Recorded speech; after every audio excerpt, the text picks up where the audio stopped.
260 days, 12 hours, and 55 minutes. That time may seem random to some, but not to us. Though in reality it's just over 70% of the calendar year, it's felt like a lifetime as we've anxiously waited through its duration. Every time one season ends, we start looking ahead to the next. We plan, project, prepare for, and anticipate what the upcoming fall will bring. We've scouted spots both new and old, shed hunted, planted food plots, and improved habitat. But above all, we've waited. 260 days, 12 hours, and 55 minutes. But finally, the wait is over. Season 2 of Fall Pursuit starts now.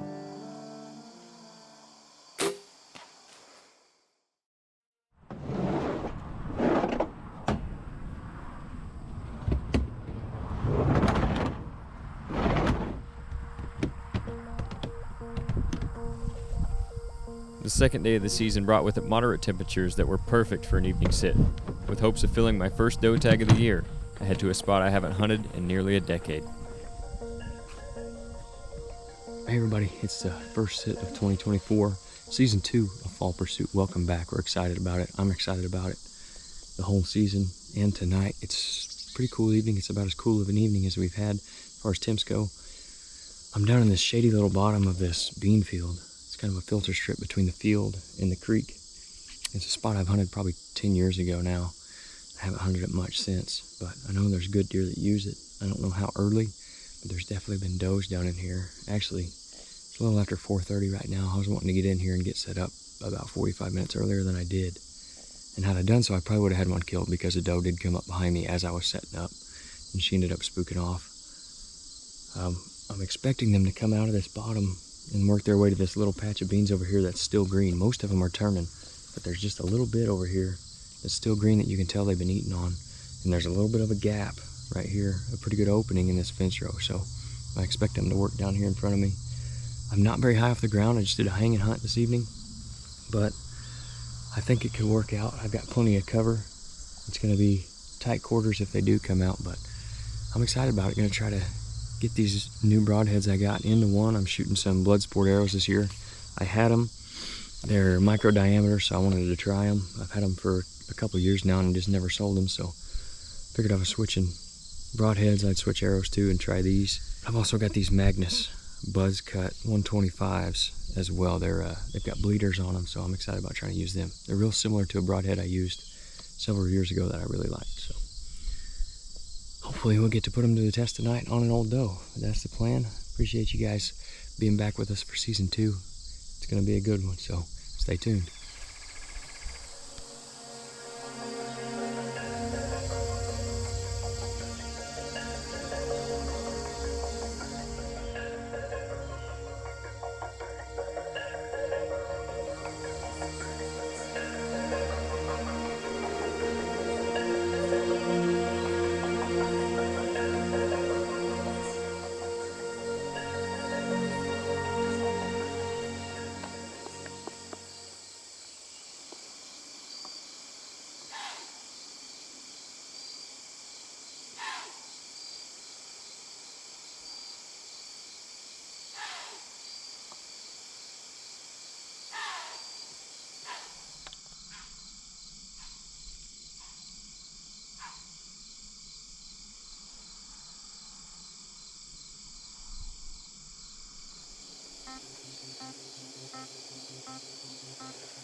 if I've ever mentioned it or not, but I hate when does blow at me.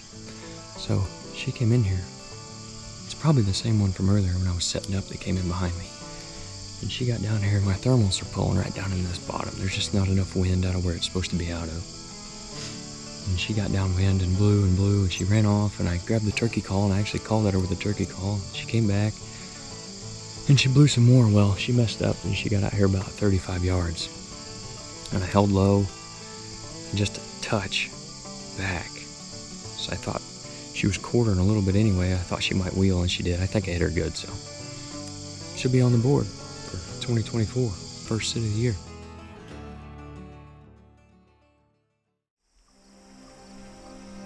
After an unsuccessful attempt at repeating last year's opening day success, Blake heads to a Radix blind for his second sit of the season.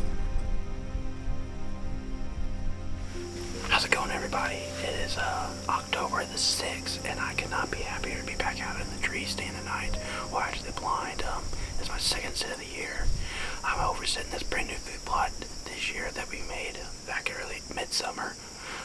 It's an acre and a half of greens and greens food plot. It used to be just this nasty CRP with just overgrown brush in it. I came in with a skid steer, did a whole bunch of clearing on it, got it to where it looks pretty good. I was worried about the plot there for the longest time after I planted it, because we just did not get any rain hardly. It's had two rains. One was the hurricane, and one was the weekend before. So for the amount of rain that we've had, it turned out pretty good, and I'm happy with it. So good. It turned out so good that there's actually a mature buck on it last night that I wish I was in my blind or my stand on the other side of this food plot that he walked by. He came out about a little after 6. I think it's 6:08 is when I got the picture.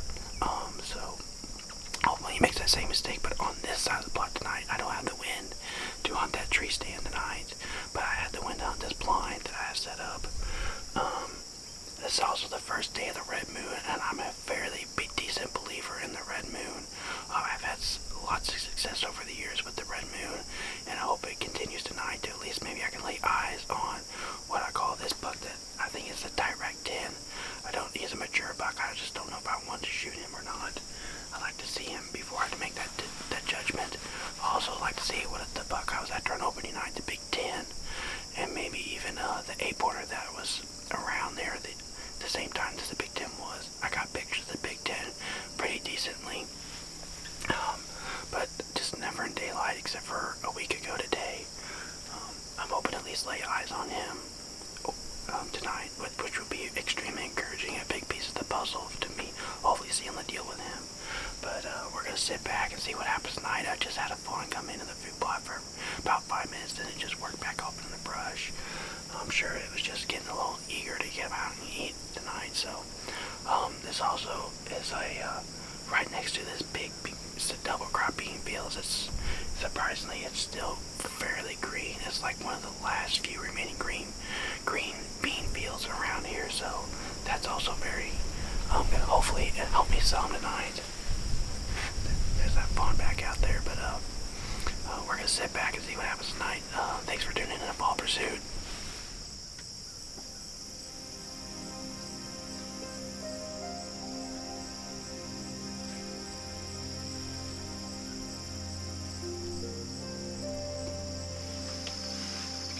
That's the buck I call Mr. Potential. I'm very excited for him in 2 years. I hope he goes right to the hole. But the potential for him is incredible, just a 2-year-old. I am very high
while Blake watches Mr. Potential and a herd of does feed through the green food plot and into the beans. 20 miles to the south, Scott makes his Season 2 debut overlooking a brassica plot that has already been victim to heavy browse pressure this year.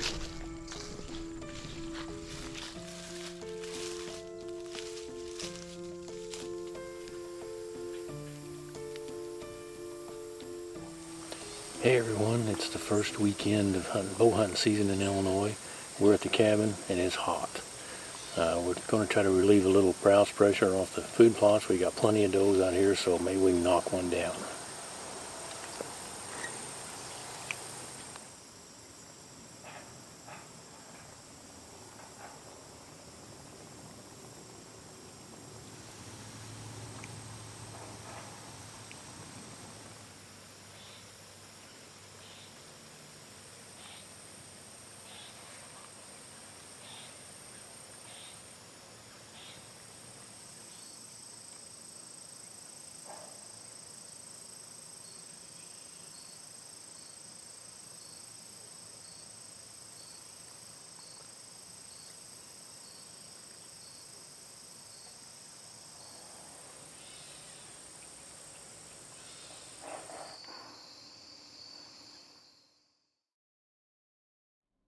I don't know if I've ever mentioned it or not, but I hate when does blow at me. Should be on the board for 2024. October the 6th, and I could not be happier to be back out in the trees staying the night. We're going to sit back and see what happens tonight. Thanks for tuning in to Fall Pursuit.